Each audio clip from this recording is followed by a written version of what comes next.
Good morning, good afternoon, good evening, wherever you are on this spinning pea.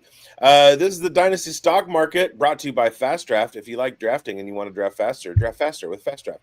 Use code BOOTH for a $50 deposit match and get your best ball stuff in order over the summer. Super fun games. I'm Biggs. He is Key. We are here. We're going to do a mock draft of rookies. I've finished a couple of rookie mocks so far. I still have Just a some couple? Come on the on, man. horizon. Those are rookie numbers. A few. Still have more on the horizon, and it's been kind of interesting to see where things play out. We're pretty chalk for the first 6, 7, 8 picks, but it's really been fun to see the risers and fallers, like who's coming up into the second round that wasn't, who's falling back and is available in the third round. So we're going to look at all that today. And we are glad to have you here and watching the show. Jamie Pirog's in the house. Coach Hey, Redcliffe's in the house. what's up? And in the draft. What's up, you guys? I do want to point out real quick, maybe my favorite sleeper handle so far. Say Watt again. Nice. Say Watt again. I love it. Little ode to Samuel L. Jackson in Pulp Fiction and J.J. Watt or T.J. Watt if you play IDP. Yeah, Or Derek and Watt if you love fullbacks. or if you're one of those people that likes to draft retired people, JJ Watt. So a lot of Tom Brady drafters out there, and I'm about 11 drafts in. Started a rookie one yesterday, got another one home league this upcoming weekend. So excited for that. Only got my second title this past season out of 9 years. So trying to repeat here. And Yeah. Biggs on the clock already at 101. We had Ashton Genty. I took him. I'm at the one spot. Then Coach, he went ahead and took Omari Hampton. And shout out to Coach and Chev. They got a new show coming out, I believe, in the next week or so called The Crossover. Go check that out. They're going to be cross referencing ADPs across different fantasy platforms and taking away some insights that they'll share with you guys. So be tuned in for that. And yeah, man. Other than that, on the main player profile channel, Matty Kiwoom is back. He's coming back tomorrow Sweet. with Future Cast. So he's going to be breaking down the quarterbacks for this rookie class in this next episode and breaking down everything, including the 2026 players you got to be watching out for pretty soon as well. And before we get out of this first round, wanted to make sure you guys are just locked and loaded for these drafts this June. So for a lot of people, they're primed and ready to roll. And man, to help me get a lot of those dynasties that I've built in titles, I did lean on some of the Dynasty Deluxe tools here. So check this out. If you play in Dynasty, you need Dynasty Deluxe, our premium package for Dynasty Leaguers. We rank over 300 players, updated every week, all year long. And there's a win now mode and a rebuild mode with Superflex and tight end premium controls.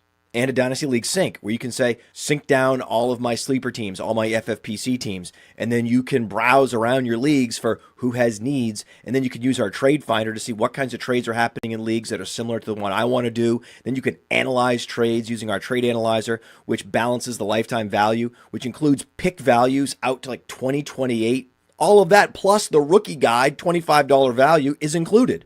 So if you're just in one Dynasty League, Dynasty Deluxe is well worth it. And use your host's promo code, and you can bump up to all in and get $25 off.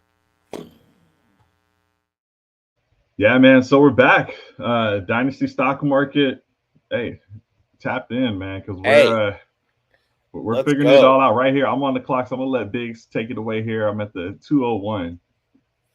So I've been noticing Travis Hunter, who was in preseason early or pre-draft early mocks, he seemed to be going higher than that 5 spot. He was in the 2-3 range, and I've watched him fall. A lot of that I'm pretty sure is due to the fact that his landing spot was with the Jaguars. He's the presumptive wide receiver 2 behind Brian Thomas Jr. He's going to be playing some coach. Yeah. Just sniped Well, me the word blind. starts with CO. He's going to be playing some cornerback. And I had an IDP rookie draft where I traded up one spot to make sure I locked in Travis Hunter. I was at the 103. I took over an orphan last season, and I ended up at the 103, and then I trade up to 102. I take him, and our scoring is pretty juiced. So you're getting points for everything: assisted tackles, passes just blocked, interceptions are like worth the touchdown. Dang, like you're getting points out the wazoo, not even counting what he might do on offense. So And that, yeah, that doesn't like that clears it. Like that makes it absolutely clear that Travis Hunter is the target. I'm in a league where his cornerback points are going to make him the highest scoring player in that league every single season. So I have the 101. I'm definitely smashing Travis Hunter, and I'm trying to move up to grab Genti at the 2. But getting that 2 is going to take quite a bit. I have an offer out there that is pretty rich. 26 first, probably 5 players for this rebuilding team that had the 102.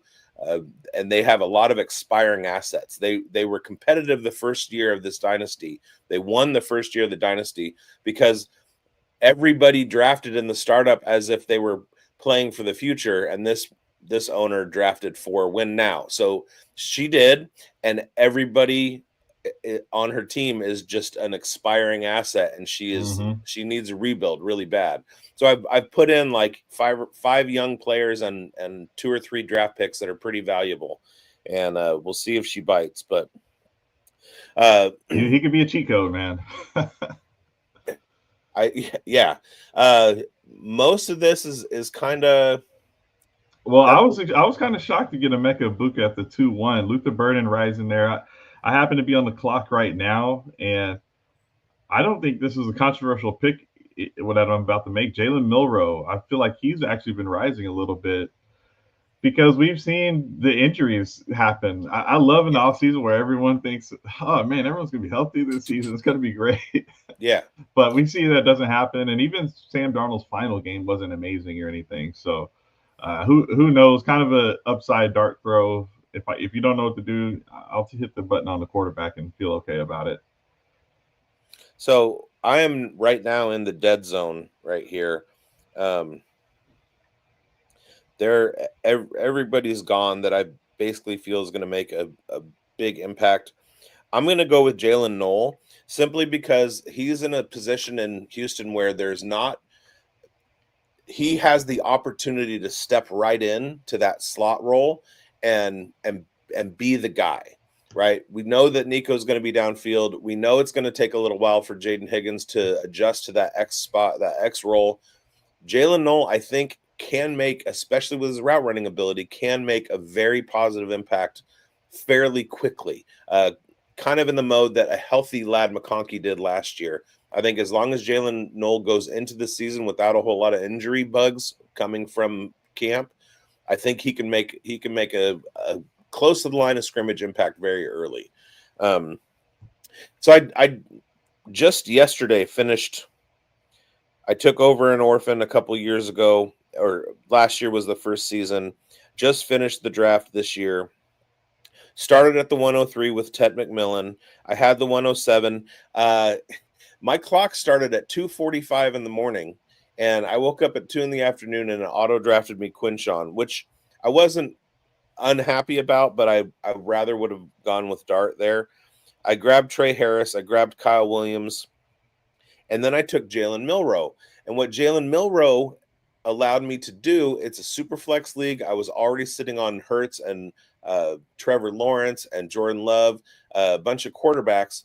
What that Jalen Milroe pick allowed me to do was later on in the draft, I went ahead and traded Love for a whole bunch of assets, including a bunch of 26 and 27 seconds, which if you don't know already, seconds are incredibly valuable because they are good to pick, and also they help to supplement trade offers.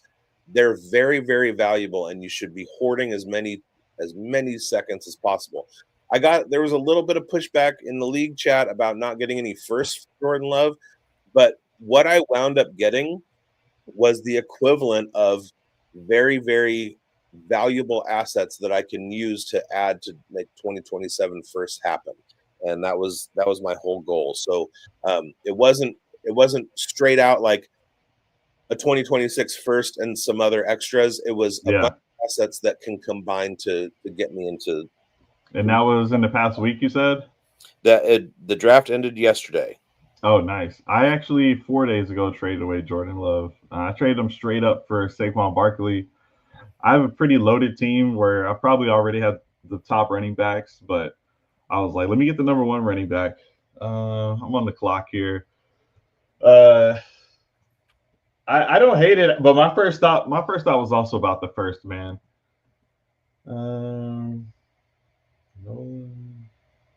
Go. So I wound up coming out of that draft with Tet McMillan. Sorry, Tetaroa. He doesn't want to be called Tet. You can call him T-Mac or Tetaroa. Quinshawn, Trey Harris, Kyle Williams, Jalen Milroe, Harold Fannin, DJ Giddens, Dante Thornton, and Brashard Smith. Nice. Yeah. No, I mean it's tough because usually when you give up a quarterback, you better have a good quarterback room already, or plan to get one.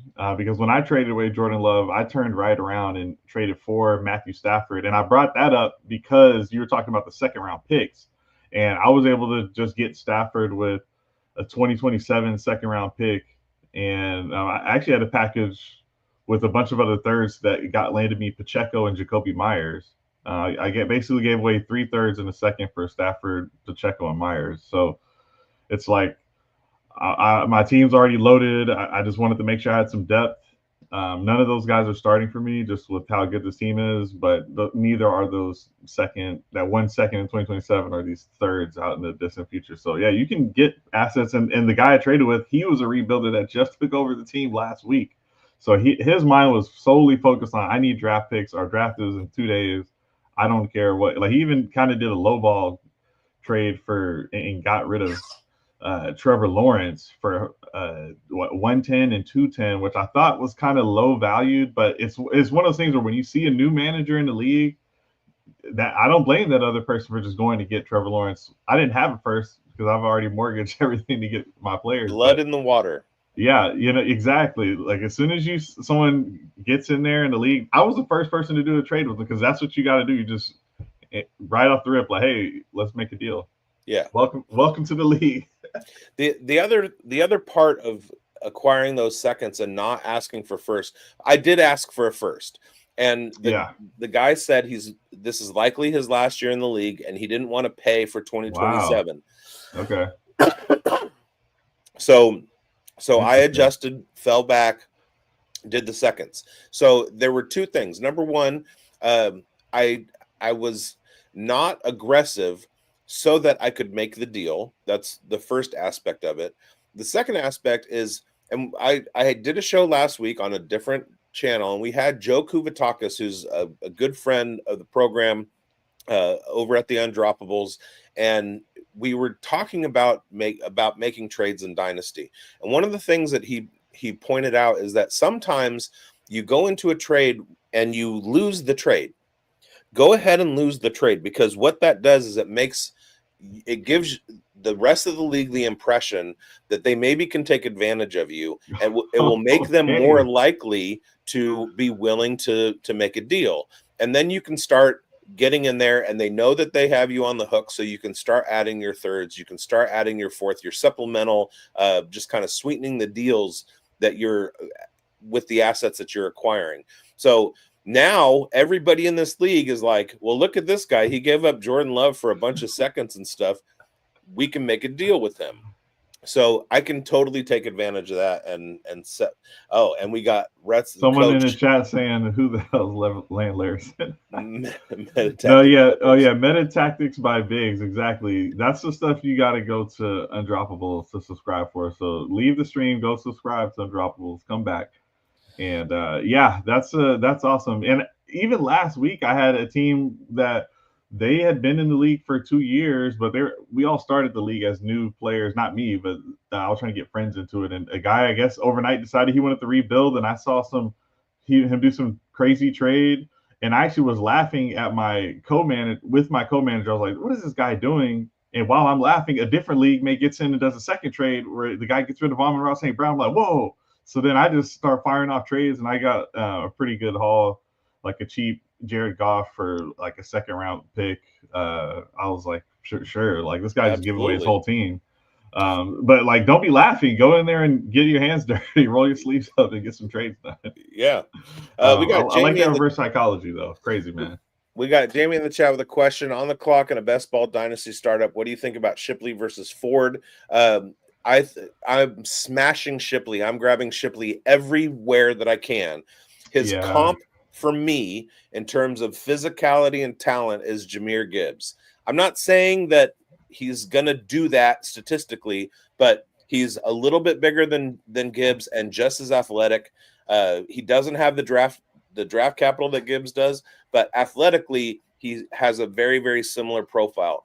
I came out with that last year and was picking him up everywhere that I could. He had his rookie sit behind like the RB1 this year. If Saquon had a lot of usage last year, a lot of times what we see is guys that have over 300 touches, they start to break down over the next year. Will Shipley, the Eagles moved off of Kenneth Gainwell. Will Shipley is the RB2 in that backfield. And if anything happens to Saquon, Will Shipley is going to step right in, and physically he is going to be able to have a fantastic season. Jerome Ford is about to just outright lose his job to Quinshon Judkins and Dylan Sampson. So you got to smash Shipley on that one. Well said. All right. So thank you, everybody, for joining this draft, by the way. Really appreciate it. And we can do a quick little breakdown. You know, it's June, and things are changing. You know, for one, all the ADPs finally caught up to since probably you and I last did a mock draft together. And so I was first here, went with Ashton Genty, Mecca Buka. I thought it fell to me at the 2-1. Jalen Milroe, just for the quarterback upside. Trevor Etienne and Ty Felton, third-round wide receiver to the Minnesota Vikings. So I felt good about getting Felton at the 5th pick there. I think absolutely. I mean, like I've seen it go a lot earlier. Sure, I'll just take a guy who's going to start in the next year or two. And Etienne's in that. Oh, go ahead. I'm trying to acquire as many Felton shares as I can. He has an opportunity with Jordan Addison to take over that wide receiver 2 spot in the Vikings offense. I've been watching some of JJ McCarthy's camp video, and the dude is special. We knew that coming out of the combine. But nice. I got sniped for him. I was in a startup. I got a trade offer, and I thought I could move back 5 or 6 picks and grab McCarthy as my QB3. And the next pick was McCarthy, and the guy who traded to me felt really bad. But so I'm huge on Ty Felton. I love him going forward. He's going to be an asset that hits in a couple years, maybe a 3rd-year breakout, maybe a 2nd-year breakout if they move on from Jordan Addison, who still has the legal problems upcoming and all that stuff. I also love the Trevor Etienne pick. Right now in that Panthers backfield, Chuba is the man. And they did sign Rico Dowdle to a free agent deal, but his contract, if you look at it, is actually a cuttable contract. And there's a chance for Trevor Etienne to be the 3rd down receiving back to come in, as long as he shows out in camp and shows that he can participate in pass blocking and stuff like that. Watching him at the Senior Bowl, the dude has downfield skills as a receiver, and I'm pretty high on him, and he does have an opportunity. You saw that right there, 5'8", 198. He's not going to be your 3rd down bell cow guy, but he could definitely be a guy that gives you some supplemental points out of the flex spot as a receiving back, and I like that pick too, especially at 4th and 5th round value for those 2 guys. Those were pretty good smashes.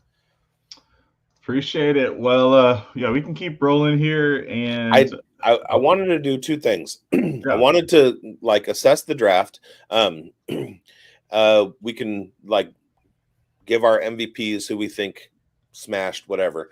But I also want to talk about what to do after the draft, because there's not a lot of content that's geared for that. Maybe we can do it in next week's show, but I do want to talk about it a little bit here. Well, we can do it now. We don't, man. Yeah, the recaps we do that all the time, man. I happen to have waivers opening up tonight in the league, so I can use the advice right now. It's a little timely for me. That it happens to be the IDP one, so a little bit of a different beast there. But still, that's totally valid. I was watching the fantasy football show. I'm in the league with Smitty over there, and he, he loves to trade for someone else's full load of fab. So he wants to have 200% of the normal fab amount, and but then he likes to just go all in on whoever the offseason waiver wire guy is immediately, and just have no doubt that he has that person, since he kind of feels like after that there's only like one true league winner that's out in the offseason. But we've seen some seasons where there's maybe one or two guys. But what are your thoughts on post-draft, preseason player acquisition? So I really enjoy the first waiver period after the rookie draft, because it's a chance to kind of capitalize on the guys that didn't get picked. And there are a couple different ideas of what you can do with your fab dollars. The aforementioned Joe Kuvatakis. Coach. Yeah, he got us both. I'm in multiple leagues with the guy, and he winds up blowing his entire fab budget right after the draft. So that first rookie waiver wire, that first waiver wire post rookie draft, he is spending all of his fab. And so I asked him about it on our show. I was like, what have you seen over the years? Because I noticed this is a trend for you. You tend to use all of your fab in that first waiver period after the rookie draft. What are some of the advantages and the disadvantages that you see? And he said, honestly, the only disadvantage is the fact that moving forward, you're not really participating in any of the guys that are going to cost fab. Now, we know that there are some leagues that require a dollar bid. There are some leagues that don't require any fab to be spent. So check your league settings, because obviously you're going to want to be in a league that has zero, because then you can still pick people up. They just have to be passed on by everybody else that doesn't want to spend money. But the only disadvantage is that you aren't going to be in on the new thing as it pops up, right? So go get your guy. Just go get your guy. But the thing is that you can trade down the line for more fab. So if you really, really need to have that fab, there are going to be some bench guys that you can just trade straight up for $10, trade straight up for $20. Guys that are never going to crack your lineup, that may not, like, if you think about it, another owner is going to be sitting there and be like, all I have to do is give up $10 and I get a player. Doesn't matter if that player is going to be on the field. Yeah. Sometimes a player for money is worth more than a player for another player, right? Yeah. So if you need to recover some fab throughout the season, you definitely can trade off assets to do that. So go ahead and just this one league we have $500 fab, and I want to say it was Taj Brooks, and his bid was $432. Smart. I can't blame him, because that's a one injury away player that if for some reason he stayed available and then a Chase Brown injury occurs, everyone will be blowing all their fab on him anyway. Right. And I've done this strategy actually in the player profiler Patreon leagues when I first took over an orphan there. And I've been doing that every offseason. I think I already have no fab there. Because some of our drafts, they're not even 5 rounds. That's the problem. We're doing these 5-round mocks. I've already done multiple drafts where they're only 4 rounds, and I'm just I don't know why they're only 4 rounds. So then there's all these players I like available. So I'm like, let me get this one, this one, this one, this one. So 117 out of 200 on Taj Brooks for Jamie. Yeah. Yeah, and I was looking at it and I was like, okay, if I go $75, that's roughly like 15% of fab. I was looking at it that way, so I obviously lost out. I got every other guy that I targeted in that league except for Taj Brooks, and he was obviously That's what I struggle with the most. The percentage thing. Back in my younger day, I would look at the football guys' articles and they would put percentages, and I'm just like, I don't know. It seems very like each league has its own economy type of a Sure. situation where Right. these Like percentages, like, I don't know, man. there were like You want a player, you got to go get them. there were 6 waiver pickups in a row that were all $69 bids. Oh, that's just being Right? funny. Yeah, I love it. Every league has its own market. I actually picked up Kendra Miller last week in a trade for $2 fab. It was the last $2 I had left, and it was either 2 or 10 out of 1,000, so didn't matter at all. Right. And And I does have that Alvin Kamara, and I'm the current champ, so I was like, I'll just take him. I love Kendra Miller, especially for $2. That you can't because Yeah, if they were something like, happens see ya. if something happens to Kamara and like mid-season and Kendra Miller is named the starting running back, you're not getting him for $2 fab. Yeah. No, that's a great talking point. You really don't ever hear too much about it, and it's just one of those things that we all deal with the waivers and a lot of the communications about a lot of other things. So, what any other things we're missing when it comes to that? I mean, like definitely, obviously, trade for fab as needed, but I mean, what about the drop aspect? That's a really tough part as well. Like, yeah, you want to drop the worst guys in theory, but is it, you're less likely to drop a quarterback if you're down to 2 guys you're debating between. Like, hey, I'll take this backup quarterback versus this backup receiver or whatever it might be. Anything at that level is. The first thing that I do after the draft is I start taking the players that I would normally that the players that I want to move off the roster to make room for my new rookies, and I offer them for mid-round picks in later drafts. So I'll have like a Jalen Tolbert, who I mean he scored. He was in the like 160 point range last season, so roughly 10 points per game. That's not I mean he's probably not going to crack a whole lot of lineups, and a bunch of that was spike weeks. It wasn't consistent production, but somebody could see that as a valuable asset that's worth, I mean, just throw it out there for a 27 third, because it's 2 years down the road, and guys are getting somebody that is going to be able to produce right away. So rather than just cutting people, I take all those cut candidates and I offer them around the league so that I can get at least, a second, third, fourth round pick back in future drafts. Then once all of that happens, I go ahead and cut the guys loose that aren't really going to be doing anything. Yeah, and you're tapped in, so it's likely you have some good players that oh man, I have so many good players I got to cut, and I genuinely have had that situation. So you definitely see what's out there. And one other thing I wanted to add is sometimes people do feel like, I don't know the exact best way to say it, but it's almost like there's a hole burning in your pocket to set your lineup, but you don't really need to because it's the off season. And maybe on Sleeper it kind of locks your lineup if you're over that amount. You don't have to make those cuts right away. You can wait and see if there's an injury that pops up to just make them a smidge more valuable than they were before you made that cut. But the other thing that I do personally, because I'm that type of person that likes to kind of see my lineup, I just set it before the rookie draft's over, before I become over to where it's locked after the draft. So I just have my guys that I want, just set my team how I want. And yeah, maybe you draft the rookie that is going to end up being your lineup. But it's one of those things where you got to have some patience is what we're really saying. Don't just cut as soon as the draft ends. Every one of these drafts I've been in about 12 so far. There's just mass cuts right after. And it's like, there's some guys I'm like, oh, I putting in the claim. Right. But it also depends on your commissioner and how your commissioner deals with the settings, because I have a particular commissioner who right after the draft, he's like, you guys have 2 days to get your lineups in order or whatever.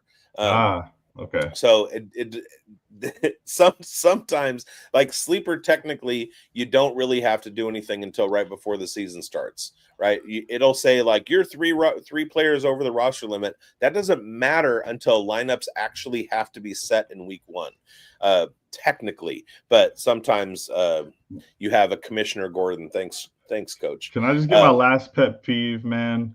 Yeah. Free agency, just free for all, is my most hated thing post draft of all fantasy football. When the draft ends and there's no locked waivers and people can just start grabbing guys, I'm mad. I'm pissed. Yeah. Like, and the funny thing is, I'm way more likely to be grabbing these guys than anyone else because I'm literally doing fantasy football show right now. But the problem is, I don't think it's fair, and it shouldn't be like that. Like there shouldn't be open free agency. Yeah, there's at least two of them that I'm in. I'm like, come on. And some people like, it's not that serious. Who's available? And guess who's available? Taj Brooks and a lot of these guys. Right. Like, yeah. The league I just finished it's Dynasty Trade Calculator, listener leagues, and it's John Bosch and Bob Gilchrist and Russ, the guys from Fantasy Cares. And nice. There's a week-long waiting period from after the draft finishes till the waivers get run. So that gives everybody time to listen to the Dynasty Trade Calculator show. Nice. But I do want to try and like go over some of these. So we did a 5-round draft. In the 5th round, we had let me get it bigger and big in it. We had Tyfel and Ollie Gordon, Lan Larison, if you know, you know, Gunnar Helm, Dante Thornton, Xavier Restrepo, Dylan Gabriel, Mitchell Evans, Quinn Ewers, Savion Williams, Isaiah Bond, Jalen Lane. In this 5th round, in the 4th round, in the 4-round rookie drafts, I tend to see Dante Thornton, Ollie Gordon, and Savion Williams not being drafted in 4-rounders. Obviously, that 5th round they're going to go. Those are 3 guys that if you're in a 4-round draft, I would absolutely target and blow your fab on those guys, and Taj Brooks, of course. Ollie Gordon, why Biggs is a genius, guys. Like Ollie Gordon is 2 years, or yeah, basically he had one down season on a terrible Oklahoma State team, and he's got the profile to be a top 24, top 12 running back in the league. Dante Thornton ran a very limited route tree at Tennessee, but he's 6'5" with 4.3 speed. If during the next few years as an NFL player with NFL nutrition and weight schedule, he adds 20 pounds, he's exactly the size of Calvin Johnson with 4.3 speed. Okay. Now he ran a limited route tree. Most of his, he ran a lot of 9s and a lot of comebacks. I think it was like 40% curl routes. But when he was at Washington State or Oregon, he ran a more varied route tree. It was the Tennessee offense that kept him kind of bound up. What he's doing in camp right now with the Raiders is he's running with the ones. This is a rookie who is immediately making an impact in OTAs as a wide receiver with the ones, as the X receiver with 4.3 speed and one of the best deep ball throwers in the NFL in Geno Smith. So to get that guy who has a potential to go as I think he went in the 4th round, a 4th rounder who's going either undrafted or in the 5th in your rookie drafts, and he has the potential to be starting on day 1 as a rookie for the Raiders. That's a premium target. That's huge upside. Biggs, let me ask you a question. You made me think of a lot of things there. One question: can he become the wide receiver 2 on this team? Not this year. And I don't mean receiver 2. So you think still Vesh? No. I think that there's a possibility that he could become the second highest receiving player on the radar. It's going to be the Oh, Brock even Bowers show. okay, yeah. So even It's in going the to be the future, Brock Bowers show. above Myers, maybe in the future, but Right. yeah. So This year, between Besh and Thornton, it's just not a foregone conclusion that it's the best show at the number 2 wide receiver spot. maybe in terms of target share, Okay, but in terms of because the only limited route tree, yeah. But what Thornton's going to do is his points per reception is going to be better than Besh's. He's going to have big time play touchdowns. He's going to have a higher ADOT. All of that stuff. Besh is going to kind of be an analog to Jacoby Myers. They're very similar. He's going to be the power slot. He's going to work closer to the line of scrimmage than Thornton is. And Thornton might be one of those guys that he's going to be fantastic in best ball because he's going to have those Alec Pierce type. Right now, I would say that he and Alec Pierce are probably I would bet money that he and Alec Pierce are going to score in fantasy like very similarly this year. So wherever Alec Pierce goes, Dante Thornton's going to be right there. As far as participation, it's going to be Besh in a couple of years once Jacoby Myers is gone. But Dante Thornton has the ability to increase his route tree and become that dude, especially if he starts working on his bench press and starts like shoving people off Calvin Johnson style. If he can burn you or push you off or out jump you, there's no reason not to throw the guy the ball. So even though he's a 4th rounder and we can't bank on that bad of draft capital, the potential is there for him to completely outplay his draft spot. Yeah, and let me ask the other question, and just to that final point real quick. Yeah, I mean the hit rate though of a 3rd and a 4th rounder, they're all similar. They're not amazing, so anything is possible there between him and other picks you're taking. So like when Biggs is talking about this 5th round, I mean, yeah, it's almost like a visual of the potential waiver wire for your leagues because these guys are generally out there. But since we're talking about it, is there a guy that if you're in a 4th rounder, let me actually make sure I walk away with this guy who may hit waiver wires otherwise, but shouldn't be hitting the waiver wires? You understand what I'm asking there? Like if you're in a 4th rounder, there's going to be guys available that aren't in your other leagues, but this is a guy that you don't want to take the chance on someone else bidding up for. Right. And so in that 5th round, Ty Felton, Ollie Gordon. Yeah, I felt like Felton shouldn't have fallen. Dante Thornton, Savion Williams. And those are future guys. Those are guys that like they're not going to do you much good, but they're perfect taxi squad candidates. I'm surprised Rondé Gadsden fell to the 412. That's kind of ridiculous. Yeah, blame Chev. Chev took a pick, but Gadsden's his guy.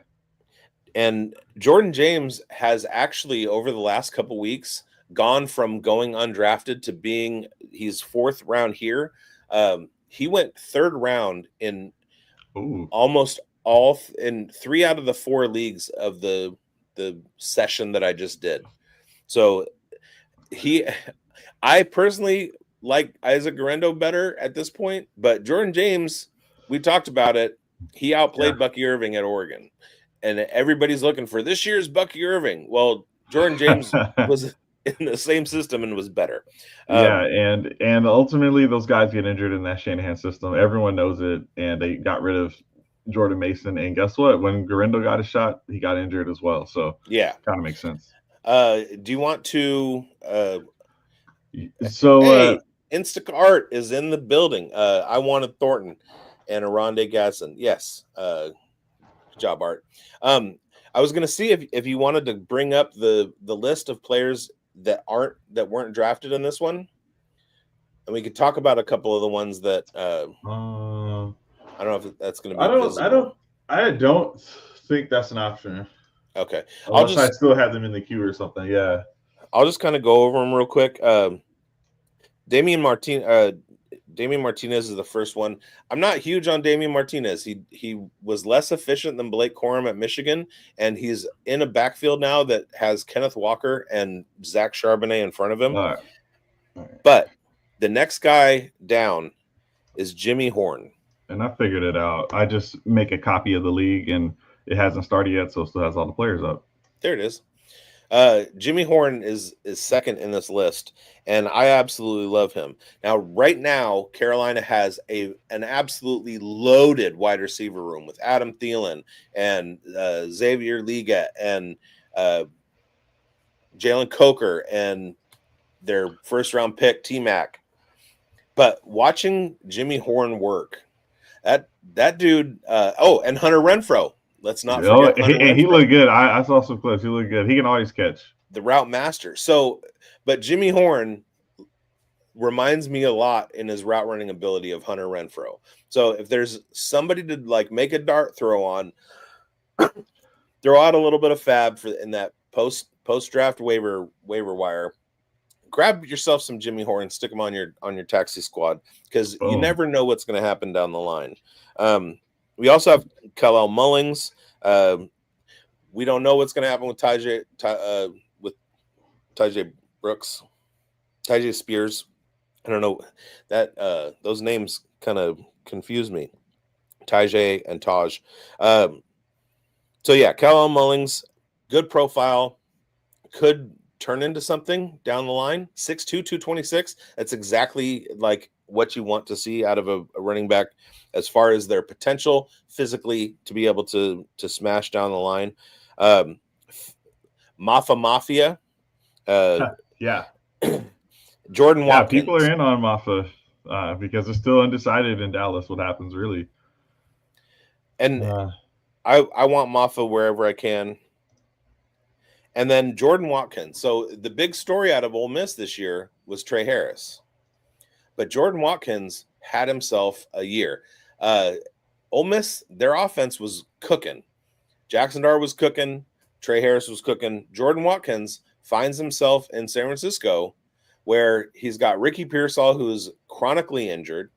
Jacob Cowing is a fantastic route runner, but because of the draft capital, we don't know what the 49ers' plan is for him. Juwan Jennings, Brandon Ayuk. But then you got this kid, Jordan Watkins, sitting there. He's absolutely worth a waiver claim to me.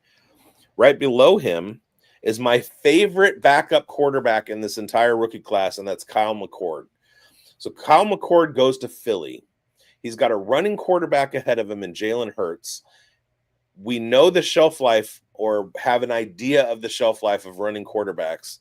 It's not out of the question that Jalen Hurts is going to suffer a catastrophic injury, and it could happen this year. You always want to have the backup quarterback for a quarterback that is running and putting himself in harm's way more than anybody else. That's Jalen Hurts. That's Lamar Jackson. Unfortunately, Baltimore never really rosters a quarterback that you want. They're like, we're either Lamar or bust. But if Kyle McCord, who led the NCAA in completions and yards last year, gets an opportunity, the only thing standing in his way right now is Tanner McKee. Now, there are people who said, "Who is Lan Larry? What is a Lan Larison?" Well, what's a Tanner McKee? Tanner McKee has done nothing, will do nothing, and Kyle McCord is going to be the QB2. I'm not worried about Dorian Thompson-Robinson. Kyle McCord is the dude. He's big. He's experienced. He was at Ohio State. He led like the number one offense in college football last year at Syracuse. And he's a local kid from Pennsylvania. And that Eagles coaching staff said they've had their eye on Kyle McCord since high school. Oh, wow. Yeah. They love him. So he's absolutely, if I'm not coming out of the draft with him, I'm absolutely prioritizing him. In real football, remember, Hurts missed the game. Kenny Pickett came in. Pickett got injured also, and I think they were on their third quarterback in one of those games. And luckily for them, the Hurts came back and was fine. But it was a rough run they had for a stretch. Now, there's two other guys that I want to talk about, and that's Efton Chisholm from the Patriots. There is an opportunity for everybody in that Patriots wide receiver room to come out and camp and show, to prove it. Stephon Diggs is going through it. Kyle, Oh, Kyle come on. Williams. Kyle Williams has some juice, and obviously, like I'm drafting Kyle Williams. Then you got Javon Baker and Jalen Polk, who have shown nothing, and coming into these OTAs, the videos coming out of them dropping passes right away. They couldn't get separation on the field last year. They couldn't get snap share last year, and now they're dropping passes in OTAs on the machine. And then you have Demario Douglas, who's kind of the de facto target leader. I love Hunter Henry, but as far as the wide receiver room is concerned, Efton Chisholm, who is an undrafted free agent, does have an opportunity to kind of jump up above some of these guys. This is a new coaching staff. They're not beholden. This new GM, Josh McDaniels as offensive coordinator, and Mike Vrabel who we've seen Mike Vrabel do some weird things with he plays his guys. It doesn't matter like where they're from. He plays his guys. And if Efton Chisholm becomes one of Vrabel's guys, he could very well find himself in the mix in the wide receiver room. Perfect candidate for your taxi squad. And then the last one, and you all know this is coming, Lan Larison. Grab him in waivers. Nobody knows who Lan Larison is. And he's an undrafted free agent, but he's with the Patriots, and he's exactly a Mike Vrabel like prototype. The guy is gritty. He's a rodeo rider. He's going to do everything on special teams. He's going to kind of have a career arc similar to Julian Edelman, probably, where he's just going to do the little things enough. He's going to be that team guy. He's going to like do the pass blocking stuff. He's going to work on special teams. And somehow he's going to find his way onto the field. And then his athleticism and his ability, like the dude has incredible contact balance. The dude is incredible in the open field. He's got wiggle. He's got hands. He was second in the NCAA behind, or no, maybe he had more. He had more passing yards than or receiving yards than Cam Scatabo. Cam Scatabo led FBS. Lan Larison led everybody. He had 800 something yards receiving and 1,400 yards rushing last year. He does look like an 80s porn star. But if you want somebody that nobody's going to spend a whole lot of fab on, nobody's going to draft him, throw him on your taxi squad and just sit on it for a bit, because this dude is for real, and he's in the perfect situation. He couldn't have gone to a better coach than Mike Vrabel, who's going to see what Lan Larison does and be like, we have to keep this guy around. Well, I love it for you, man. At least he's on a solid team. I think Reminder will be out of there next season or so, even though he got that contract, I believe, the year before.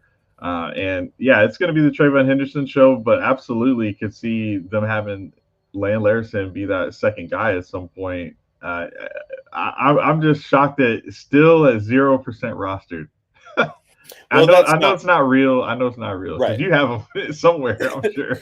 Yeah, and what's funny is like Chev we did a startup.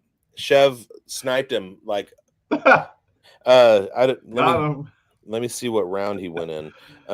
Just to trade him to you later. I mean, once Henderson misses 1 week with the flu or something, then it's going to be the Lan Larison show. Because one fumble from Amandre Stevenson, Mike Vrabel's not going to have it. I know that everybody that doesn't follow me, in every league where there aren't people that pay attention to me, I have Lan Larison.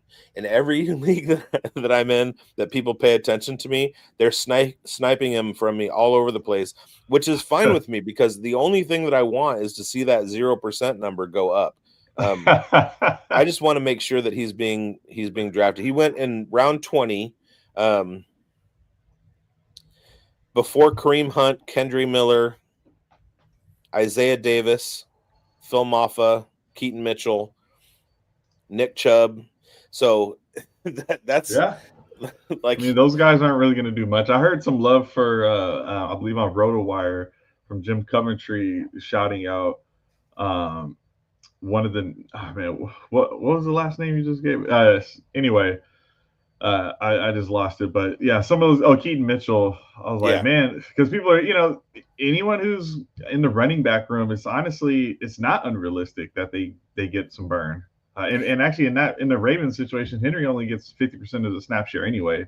So Land Larison, he's not behind Derrick Henry, so I could totally see him getting on the field. If he shows out, he can do something.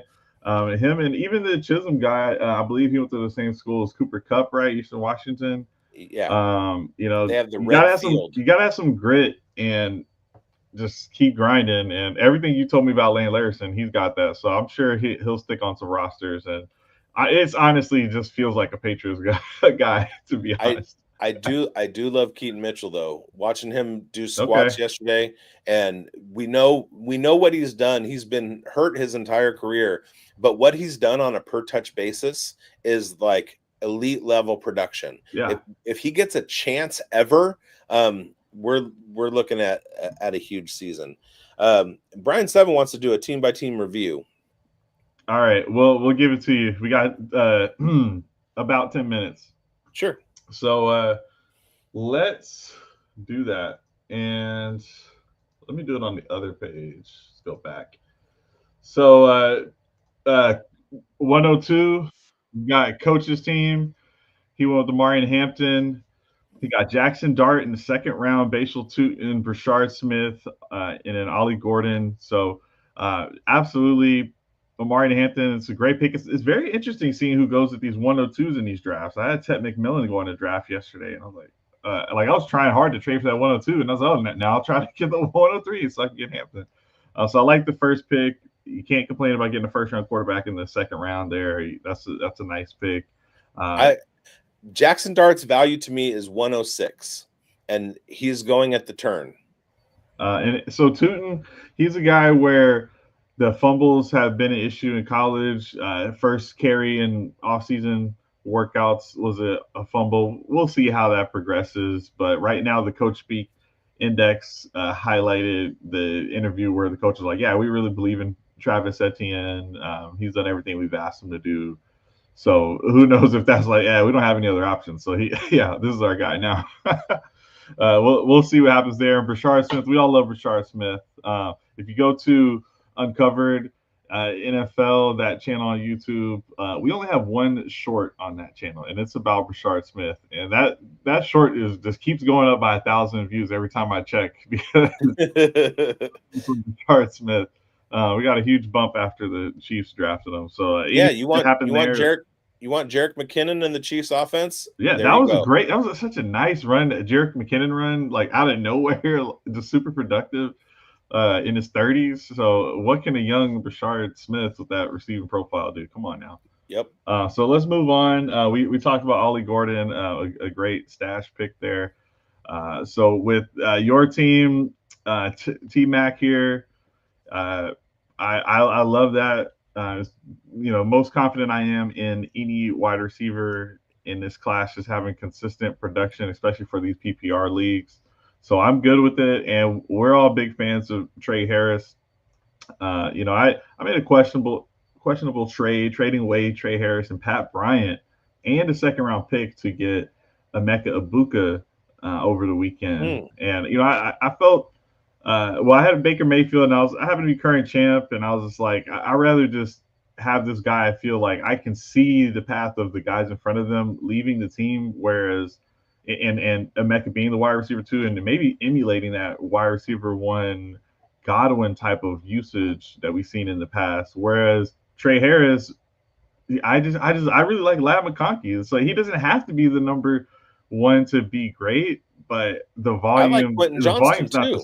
The volume's not but to me, the volume's not the same. Johnson had a huge target game. I'm not going to bank on that weekly. So to me, Baker's is a higher volume player. I'd rather be attached to that. But I know it's kind of a questionable trade. All I really need is one of those non-Trey Harris pieces to kind of flop, and I think I win on the value because before you had a name to those picks, 2 seconds, and I got Pat Bryant in the 4th round, so 2 seconds in the 4th.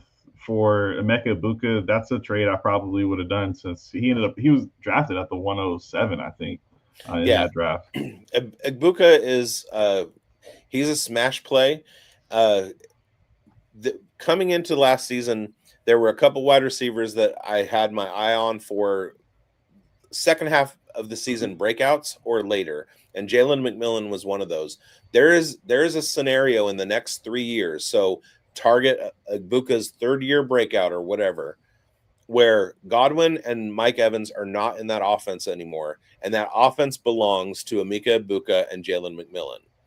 We knew Jackson Smith-Njigba when he came out. We knew it wasn't going to be an immediate impact. If you remember that draft, everybody was talking about Quentin Johnston, Jordan Addison, and and Jackson Smith-Njigba being the top 3 wide receivers in that class. And we knew Jordan Addison was going to make the soonest impact.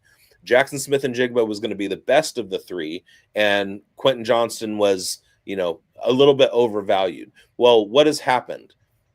Exactly that. Jordan Addison made an impact as a rookie. Jackson Smith-Njigba had his breakout the second year, and Quentin Johnston is still trying to adjust, but he had a nice year last year, and I like him to take another step forward. The Chargers offense does have faith in Quentin Johnston. They changed his usage. Greg Roman changed the way that Quentin Johnston ran routes last year over his rookie season. He got more participation in the routes that he was actually running. And I think that Trey Harris is going to take some time as well to learn. It's going to take him running some sacrificial X routes, and they're still targeting Quentin Johnston before Trey Harris actually lives up to his name. But I love that young receiving core, and I want to have all 3 of those wide receivers on my roster. That is an awesome young receiving core. You're totally right. It's like just how young they are. It's kind of amazing. And the tight ends and the running backs, the whole offense is like average age 23 maybe, and Herbert's the oldest guy. Right. And he has the opportunity to throw. I mean, if it was a different system than Greg Roman, he could throw 5,000 yards. But the ability is totally there. You're right. Yeah. All right, so we'll move on. You definitely hammered in these the other picks you had made. So we'll go to Chev, resident Titans War Daddy, and he gets his guy Ward, and Jaden Higgins, Jarquez Hunter, Elike Omenor, and Gunnar Helm out of Texas. So that might be a final homer pick there, since Helm ended up going to the Titans. And who knows if they want to pay Chico Okonkwo. Very athletic, but 6'3" tight ends. It's always kind of team dependent what they want to do usage wise, and they've gone through probably multiple coaches since they drafted Chig. And, so who and knows? He's never had a quarterback. So true. So all boats could rise with the tide that Ward brings in, and Ellick as well. I mean, the same conversation we had about that last group of receivers, where in the future Ridley's going to be out of there. He's 30 right now, so maybe Ellick does develop into something great there. And I think everyone feels pretty good about Jarquez. Like before the real draft happened, you and we were doing a lot of drafts where we were just taking dark throw rookie running backs, because it's just, if you don't know who to take, like you can probably get lucky that they'll have 1 week where the guy in front of them goes down and you can flip them for something. So if there's not a quarterback I like in that range, then I'd rather go running back like he did there, and I thought that was a pretty decent pick. And other than that, I mean, Jaden Higgins, I think year 1 he's primed to be the wide receiver 2, because Christian Kirk, he's been banged up. Abdominal surgeries, groin surgeries, whatever it is. I don't expect him to be a bill of health, and nor do I think Tank Dell comes back. So it's going to be on Nico, and he's going to need some help. So if Higgins can step up and practice, He's got those Cyclone boys. Yeah. Either way, one of them I think can step up for him. Chev just co-hosted a show with Pete here, Supernova 38, and he goes Travis Hunter, who will be the wide receiver 2 on the Jags. Get Cam Scatterboot, that second pick.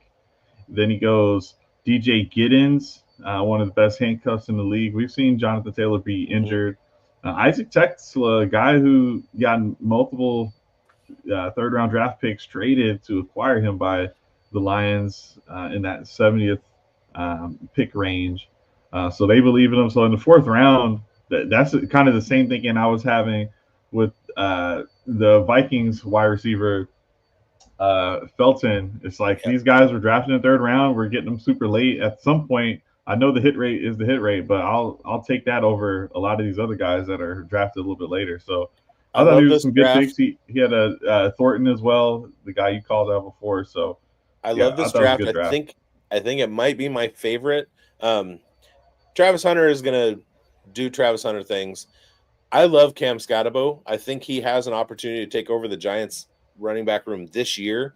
DJ Giddens is in the perfect spot right behind Jonathan Taylor. I love Tesla, and I love Dante Thornton. I Yeah, love for the potential to produce in a backup role immediately and the future prospects. I love that little and stack one right more there. thing on Scatabo, this team showed that they're willing to let the rookie take over the starting job. Last Yeah. year, they showed that. So there's nothing that tells me that they're just not just going to do it by merit and who they think can get that job. So, all right, good calls there. Quinshawn Judkins, he's one of my favorite running backs in this class.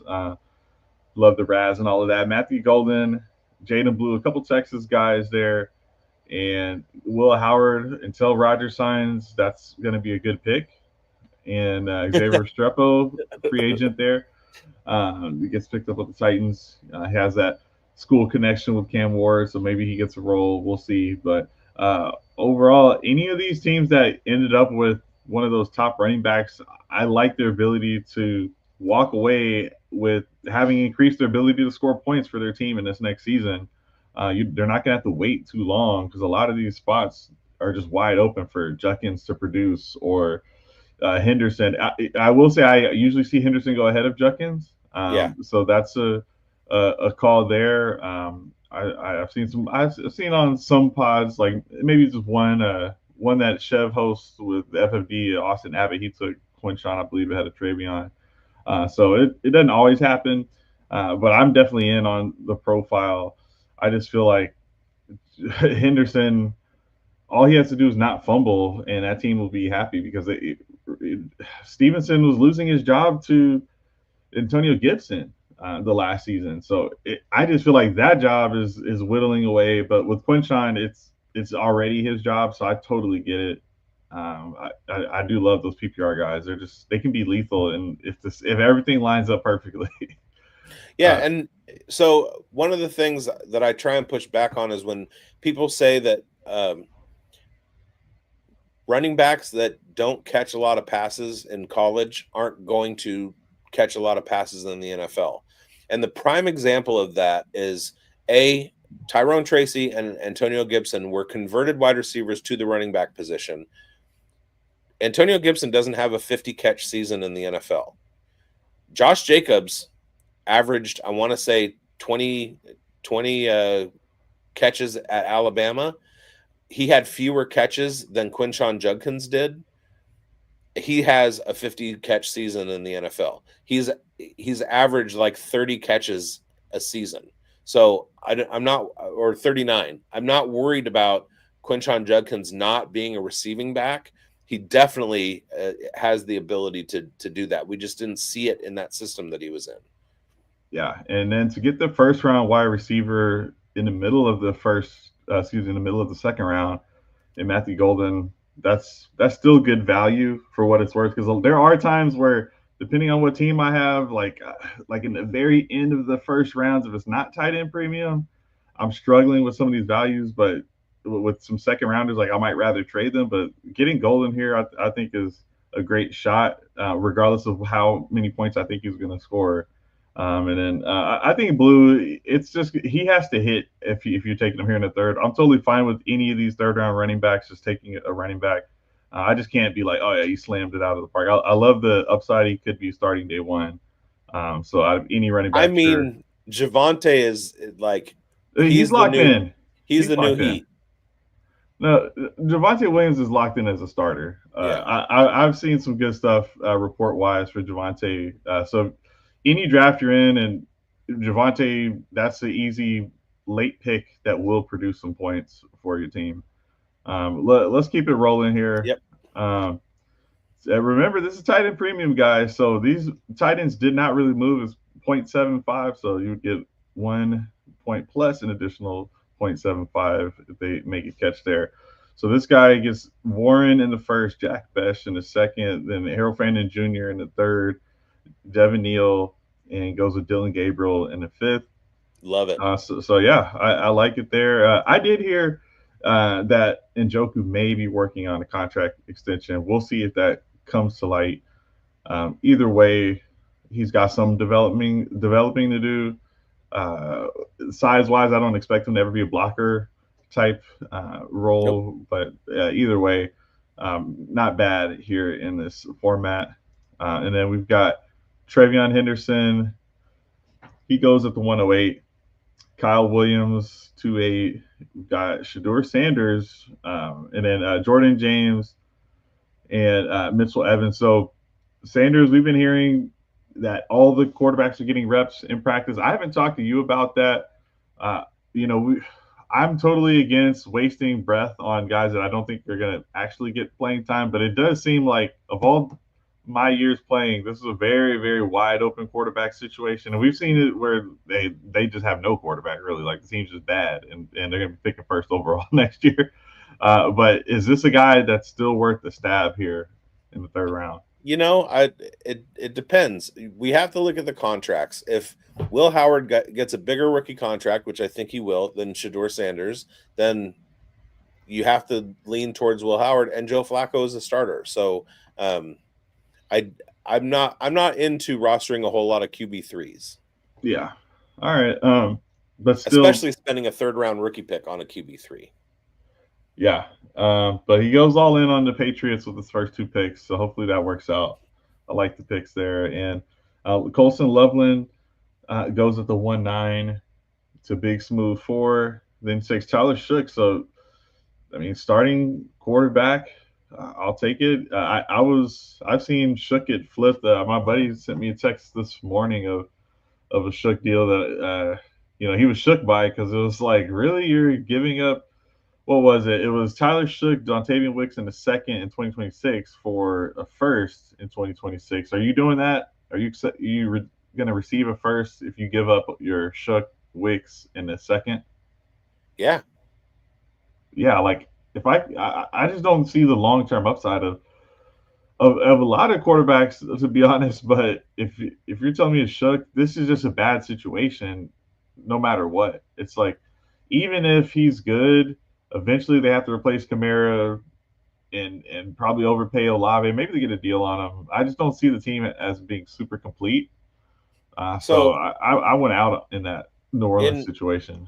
In one league that I'm in, we had the 101, 201, 301. We went Genty, and then took Scotabo in the second, and then Shuck with the 301. This was before the Derek Carr retirement thing. Okay. Right. But let's think about this for a second. What is the big knock on Tyler Shuck? It's that he has a pretty extensive injury history. What just happened in New Orleans? That offensive line could not protect Derek Carr to the point where he got hurt so much in the last 2 years that he retired. And now I know I have a good feeling that Tyler Shuck is going to be the quarterback one in New Orleans on day one, and I don't hate that, throwing the ball down the field to Rashid Shaheed. He's got Juwan Johnson and Foster Moreau. He's got Chris Olave. He's got Kamara to dump off. I don't hate that, but I mean, you look at that injury history and you look at the history of the New Orleans offensive line, that's not a good recipe. So I'm willing to take that shot at the 301, especially in a league where we had to have a QB3. We didn't have any options. We have Dak, Hurts, and then nothing. So that was the best available there. So we weren't in an opportunity to get Ward or Dart. That was it. So we said, okay, 301, we'll take Shuck, but I don't think he has a long NFL career. Yeah, I also got Shuck at 301 in a draft last week, so somehow he's still falling there.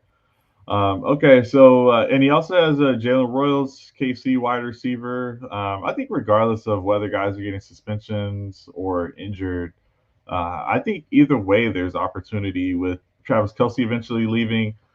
I was saying it when Tyreek left, and I was probably wrong, but maybe I was just early that I think they're going in a different direction with the offense.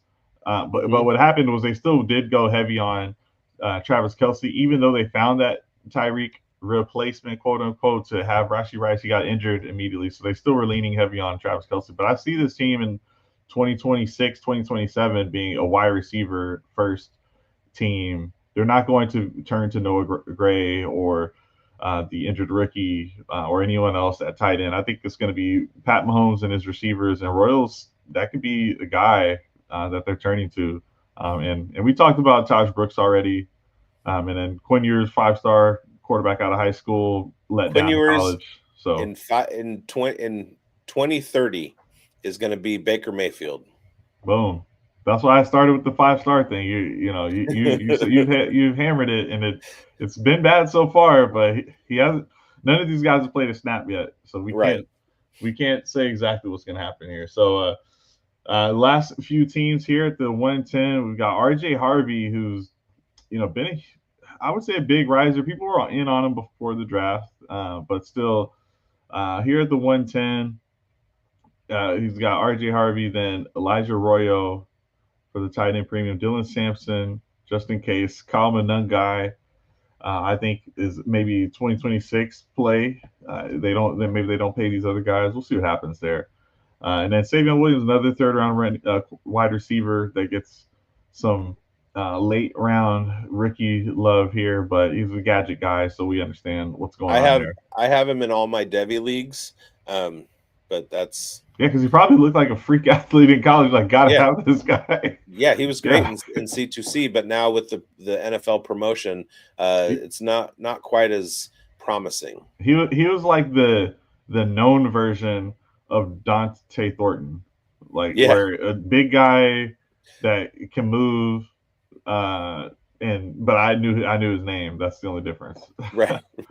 All right, so Caleb Johnson, I feel like pre-draft, he was a very controversial player about where he went. He ends up going in the third round, so he's after a lot of these other running backs. I still see people planting their flag or keeping their flag planted on Caleb Johnson. I would take him over Harvey.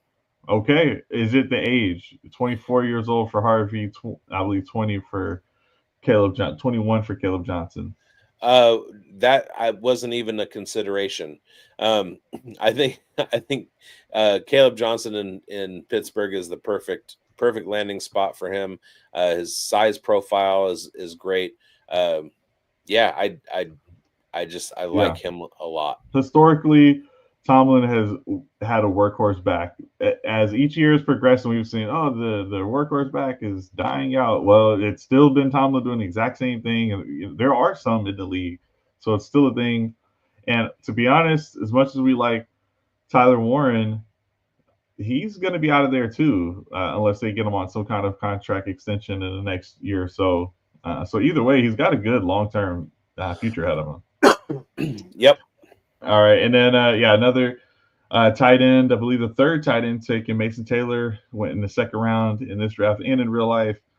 Pat Bryant goes, getting some Mike Thomas comparisons from the coach over there. And then we've got Ja'Cory Krosky-Merritt.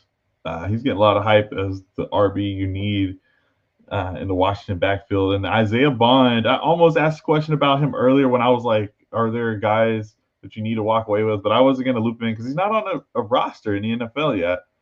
But still a guy who we thought had some talent. There's just a lot of guys. And that receiver, I'm not super interested in stashing a guy not on a team. Like, I'm probably still holding Lane Larison over him. I love that the note on there is Isaiah Bond says he will break the 40-yard dash record. And that's what it is. He did not do that. He didn't get drafted, and he hasn't signed a contract, and he's got like legal problems. So, I mean, what are we doing? Yeah, that's a rough pick, especially in a mock when you just don't even have to do that. No one forced you to. But okay, and then the final team here, Luther Burden at the 112. Terrence Ferguson goes to the LA Rams. He's here in the second round. Woody Marks. I like this pick. I believe they may have traded a third and 26 to get him in the fourth of this year's draft class. And Aronde Gatson got some good coach hype. He went in the fifth round in real life, fourth round here. And then with the final pick, Jalen Lane, who I've got on at least one team where I've got Jaden Daniels. But I think for years, we haven't seen a real running mate to Terry McLaurin, and they bring in Deebo Samuel, and I don't see anyone that loves Deebo Samuel. So if you don't love Deebo Samuel and McLaurin, who's 30, maybe he has 5 years left. He's an athletic type wide receiver. But McLaurin is very dimensional. He has a route running ability as well. So I think route runners do age well. It's only if you're only relying on the athleticism where I'm a little bit worried. If you're a route runner, he'll be fine. But it's not about McLaurin. I just don't think there's a wide receiver too. You had Olamide Zaccheaus balling out at the end of last season, but he didn't stay. So they're thirsty for a guy to maybe take over for Deebo in the next year or two. So why not take a shot on this guy? It's Luke McCaffrey show. Oh, can't forget about LMC there. So that is the end of the draft there. Another 60 picks in the books. We got 60 people watching. Appreciate you guys. Make sure you hit the like button and subscribe. Let them know where they can find you, Biggs. I am at the Undroppables. I have a show every Wednesday called Unhinged where I just throw wild takes out there and showcase crazy stuff that I've seen on the internet. Wild arguments, whatever. I'm right here on Player Profiler Now Plus. Fridays at 4 p.m. with Chev and Tuesday mornings. You can also find me on the Fantasy Sports Advice Network. We have a show called the Dynasty Pulse, which is a 5-host panel show. We always have a pretty good guest and run that for about an hour. It gets played on the radio in West Tennessee on 101.5, Talking Tennessee, and awesome. And also broadcast on the Undroppables Network. And then Thursday night at 8 p.m. Pacific time, live Raiders Uncovered over on the Uncovered Network, run by the illustrious Dynasty F. Key and Mike Lindbergh. And Travis. We got a whole bunch of really good guys. If you want to do team-related content for your team, we're still looking for people that it's just NFL news. It's not fantasy related, but if you want to report weekly on your team, there's a lot of spots open. So hit Dynasty F Key up or me and say, hey, I'm a Panthers fan. I want to do a weekly show. I'm a Texans fan. I want to do a weekly show, and we'll onboard you. But that's it. At Big Boned FFB on Twitter, and shoot me a DM. I'd love to chat. Yeah, just got Lions covered up there, which is awesome, by Aaron St. Dennis, I believe, who's doing the Fantasy Lab here on our network here at PPM Plus. I think that show is tomorrow night or something like that. So anyway, stick with us for all the shows. We got you covered every single day at Player Profiler Now Plus. You can find me here or at Dynasty Football Key or on X at Dynasty F Key. And appreciate you guys for watching, and subscribe. We'll catch you guys in the next one. From the Podfather to you, I deeply appreciate you tuning in. And many ask, what can I do? What can I do to help support the hosts, the research they do, the production costs? Go to playerprofiler.com, Dynasty Deluxe, World Famous Draft Kit, Rankings, DFS Dominator, and of course, data analysis. Subscribe to any one of those, and you support all of us and take Player Profiler to the moon.